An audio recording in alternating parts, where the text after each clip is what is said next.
Igbo ndị ọma, anyị alọghachila azụ n'obere ezumike ahụ anyị gara. Ọ ka bụkwa akụkọ ụwa bụkwa nke na-abịara unu site n'isi mbido telivishọn. Ịchọọ ịnụ akụkọ ndị a na ndị ọzọ n'uji, ị nwere ike sonyere anyị n'igwe nzirịta ozi ọlọrọ ọhụrụ anyị dị iche iche na Facebook, Twitter na Instagram @isimbido TV. Ị nwekwara ike akara ekwentị na-aga n'ihe onyonyo gị ugbu a. Enwe ozi ọbụla ị chọrọ izi anyị, izipụrụ anyị ya ozugbo na-egbughị oge. Ọchịchị etiti agbatikwuola mmachi amachiri ụgbọelu ifegharị n'ala anyị iji belata mfesa ọrịa coronavirus. Ha tinyekwukwara izu ụka anọ ọzọ na mmachi a. Onye isi oche nke otu Presidential Task Force on COVID-19 bụ Maazị Boss Mustapha kwupụtara nke a mgbe ọ na-agbasa ozi nke ndị otu a n'ụbọchị Wednesday. Mustapha bụ onye odeakwụkwọ nke ala anyị kwuru na mkpebi iji gbatikwuo mmachi a bụ nke mere dịka e nwechara ndarịta ụka ha na ndị ọnụ na-eru n'okwu n'ihe banyere nke a. O kwuru sị, taa bụ ụbọchị nke ikpeazụ nke mmachi amachiri iji ụgbọelu eme njem n'ala anyị.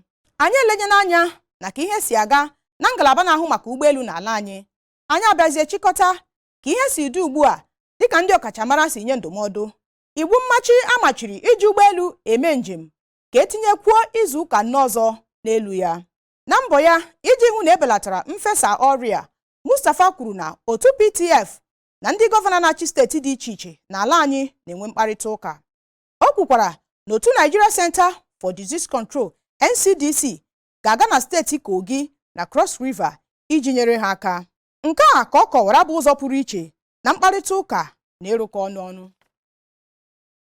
Ndị uwe ojii nọ na steeti Enugu ekwuola na enweghị ndị na-egata azụ ụlọ ezubata ndị mmadụ dịka akụkọ na-efesa ebe niile na enwere ndị na-agata azụ ụlọ abata na steeti ahụ.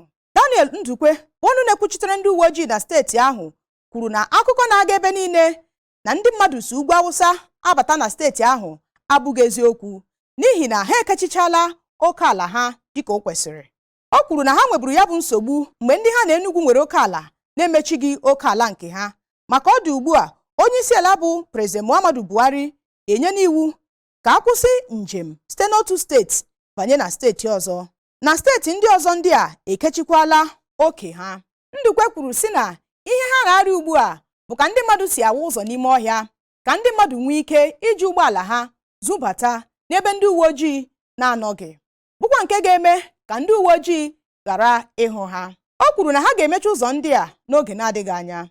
Ndukwe kwuru na ha na-achụghachi ndị na-ekwesịghị ịbata na steeti ahụ, ma kwukwa na kọmishọna ndị uwe ojii na steeti ahụ bụ Ahmed Abdulrahman na-agarukwa ebe ahụ iji hụ otu ndị otu ya si arụ ọrụ. O kwukwara na Abdulrahman n'onwe ya nyekwara ndị uwe ojii iwu ịnwụchi ndị ọbụla ha hụrụ ji ụgbọala na-abata na steeti ahụ n'ụzọ na-ezighị ezi. Ndukwe gara n'ihu dọọ ndị mmadụ aka na ntị ka ha rube isi iwu gọọmenti ma hapụ ime njem si n'otu steeti banye na steeti ọzọ.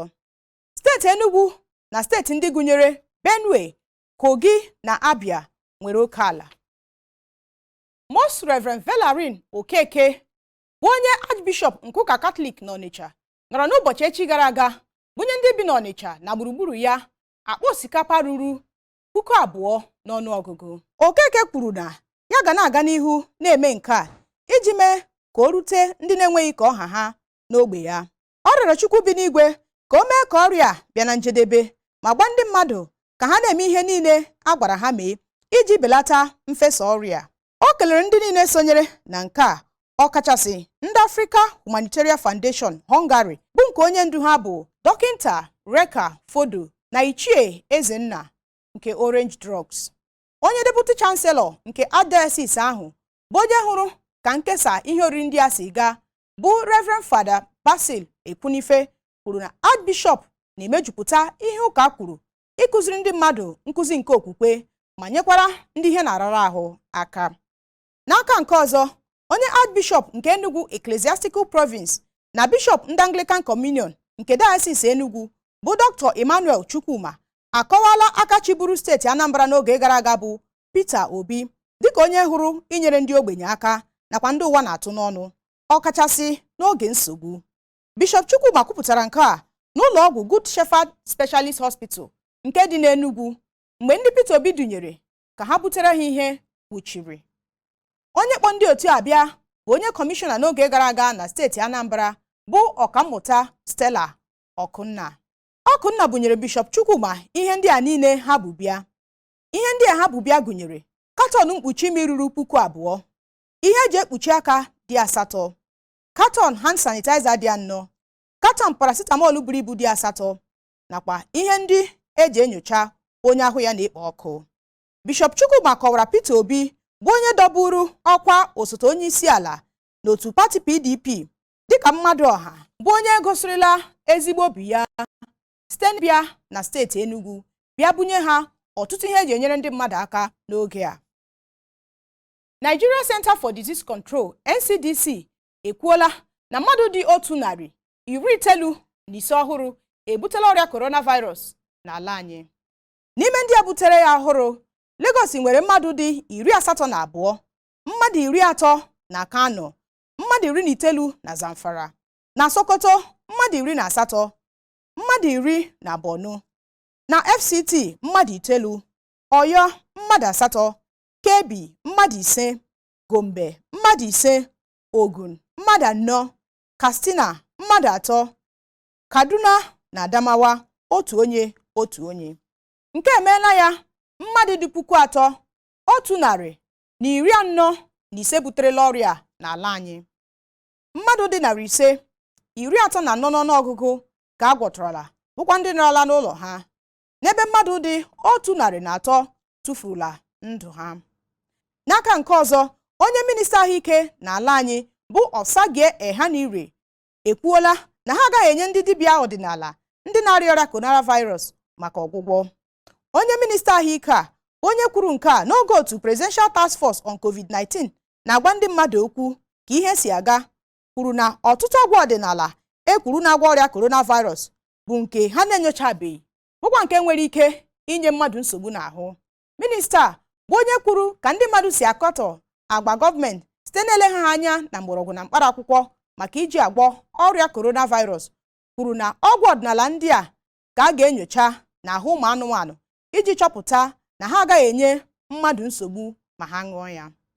Ehanire kwuru sị, ọchịchị etiti agaghị enye ndị dibịa ọdịnala ndị na-arịa ọrịa coronavirus iji chọpụta ma ọgwụ ha ọ ga-ere ire.